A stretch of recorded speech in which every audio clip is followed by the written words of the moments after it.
बहुत समय पहले की बात है। एक घना जंगल था जहां तरह तरह के जीव जंतु रहते थे। उसी जंगल में एक वृद्ध गिद्ध भी था जिसकी उम्र अधिक हो चुकी थी। अब उसमें उतनी शक्ति नहीं थी कि वह शिकार कर सके। भूख से व्याकुल होकर उसने एक चाल चली। उसने एक बड़े वृक्ष की शाखा पर बैठकर तपस्वी का रूप धारण कर लिया और अपनी आंखें आधी बंद कर ली, मानो वह ध्यान कर रहा हो। जंगल के पक्षी और अन्य छोटे जीव जब गिद्ध को इस हाल में देखते तो उन्हें लगता कि वह कोई ज्ञानी साधु है जो तपस्या कर रहा है।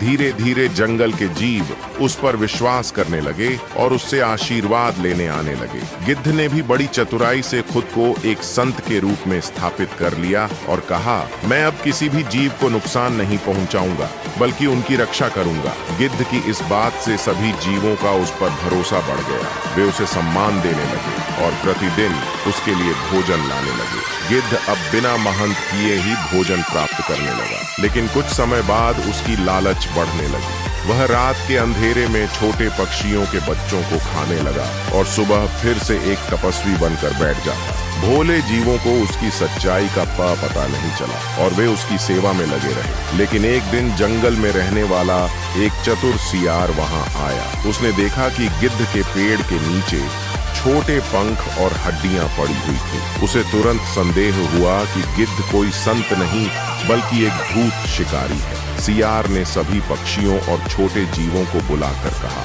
यह गिद्ध एक धोखेबाज है। यह रात में तुम्हारे बच्चों को खा जाता है और दिन में संत बनकर बैठता है। सभी पक्षियों और जानवरों ने जब यह सुना तो वे गिद्ध पर क्रोधित हो गए। उन्होंने गिद्ध का ध्यान से निरीक्षण किया और पाया कि सियार सच कह रहा था। तब सबने मिलकर गिद्ध को जंगल से बाहर निकाल दिया। कहानी से शिक्षा, एक धोखा देकर अधिक समय तक जीवित नहीं रहा जा सकता।